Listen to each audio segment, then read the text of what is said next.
मैं शर्मिंदा हूँ कि इतनी कड़कती ठंड में हमारे देश के बुज़ुर्ग किसान 60-60, 70-70 साल के लोग यहाँ ठंड में बैठे हैं, सड़कों पे सो रहे हैं।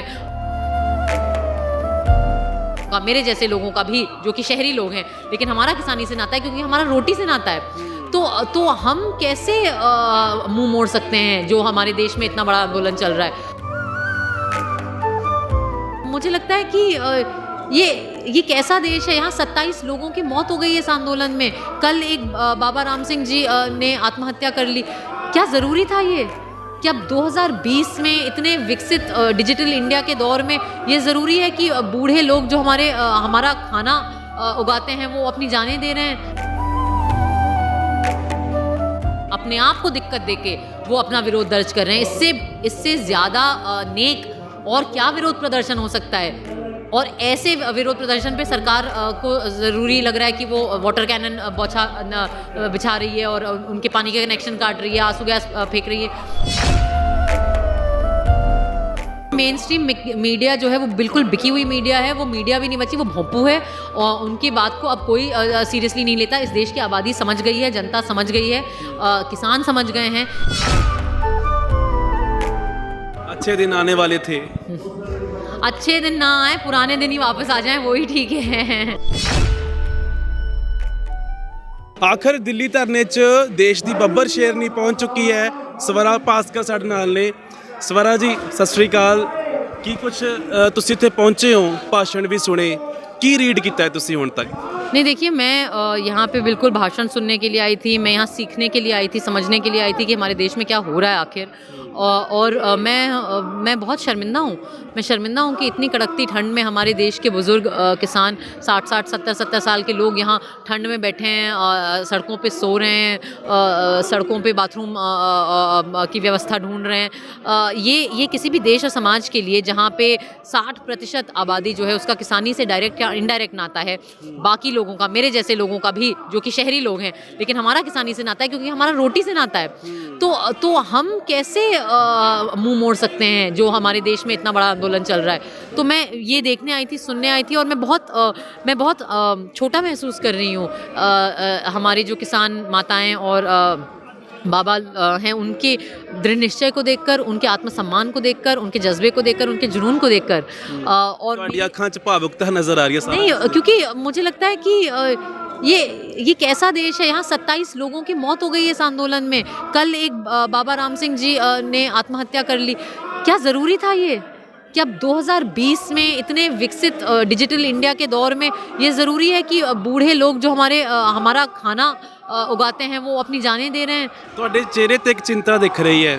ਇੰਨਾ ਕੁਝ ਹੋ ਰਿਹਾ, ਤੁਸੀਂ महसूस कर रहे हो, सरकार क्यों नहीं महसूस कर रही है? मैं यही सवाल हम सबका सरकार से है कि हमें आपने चुना, आपको हमने चुना है, हमने वोट दिए हैं, आप हमारे टैक्स के पैसे से सरकार चलाते हैं, तो आपको सुनाई नहीं दे रहा यहाँ पे जो आवाज़ें उठ रही हैं। और ऐसी क्या दिक्कत है, ऐसा क्या अहंकार है कि आप किसानों, आपको नए कानून लाने, आप लाएं, आपका स्वागत है। किसानों की अपनी मांग है कि स्वामीनाथन कमीशन की रिपोर्ट को लागू करें। बहुत सालों से किसान ये मांग कर रहे हैं, किसी सरकार ने नहीं किया, किसी पार्टी की सरकार ने नहीं किया। वादे हुए नहीं इस कानून बारे, लेकिन वो कभी पूरा नहीं हुआ। तो आपको कानून बनाने हैं, बिल्कुल आप बनाएं, लेकिन आप किसानों के सलाह मशवरे से बनाएं। ये क्या ज़ोर ज़बरदस्ती करके, धोखाधड़ी से आपने राज्यसभा में नहीं डिस्कस करके, लोकसभा में डिस्कस नहीं करके ज़बरदस्ती से ये कानून पारित कर दिया, जिसमें बड़े अच्छे नाम आपने दिए और डिटेल में पता चल रहा है कि आप किस तरीके से किसानों को लाचार और निहत्था करने वाले हैं। सरकार के प्रवक्ता तो चैनल पे ये बोल रहे हैं कि यहाँ पे टुकड़े टुकड़े गैंग है, इनका नाता पाकिस्तान से। ट्विटर पे भी आपने जवाब दिए हैं, ट्विटर पे भी। लेकिन कैसे देख रहे हैं कि मेन स्ट्रीम मीडिया टुकड़े टुकड़े गैंग बता रहा है? मेन स्ट्रीम मीडिया जो है वो बिल्कुल बिकी हुई मीडिया है। वो मीडिया भी नहीं बची, वो भोंपू है और उनकी बात को अब कोई सीरियसली नहीं लेता। इस देश की आबादी समझ गई है, जनता समझ गई है, किसान समझ गए हैं। देखिए, ये इनका एक पुराना चलन है, ये इनकी आदत है, ये पुरानी आदत है। ये जो इस देश में आवाज़ उठाता है, सरकार से सवाल पूछता है, ये उनको नाजायज़ दिखाने की कोशिश करते हैं। जब छात्रों ने कहा तो छात्रों को टुकड़े टुकड़े गैंग बोल दिया। जब कलाकारों ने अपनी आवाज़ उठाई, अपने अवार्ड वापस करे, तो उनको एंटी नेशनल बोल दिया। जब CNRC नागरिकता को लेकर सवाल उठा और जिन लोगों ने सवाल उठाए उनको इस्लामी, जिहादी, कपड़ों से पहचानेंगे, आतंकवादी बोल दिया। अब किसान आवाज़ उठा रहे हैं, उनको खालिस्तानी बोल दिया। ये फालतू की जो है तकनीक है।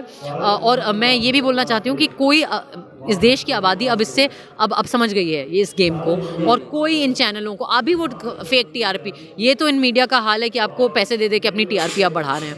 आप जिस इंडस्ट्री से हैं, बड़ा नाम है कंगना रनौत का ट्वीट, हालांकि उसके बारे में बात नहीं करेंगे, उसी इंडस्ट्री से सन्नी देओल को जिताकर पंजाब ने भेजा, वो भी इस दर्द को नहीं समझ पा रहे।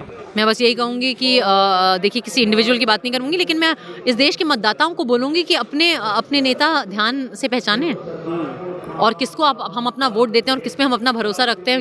ये मौका है उन सब से सवाल उठाने का। एक आखिरी सवाल, कौन सी 5 अच्छी बातें हैं जो आपको इस आंदोलन की लगी, जो आपको बहुत खुशी भी देती होंगी?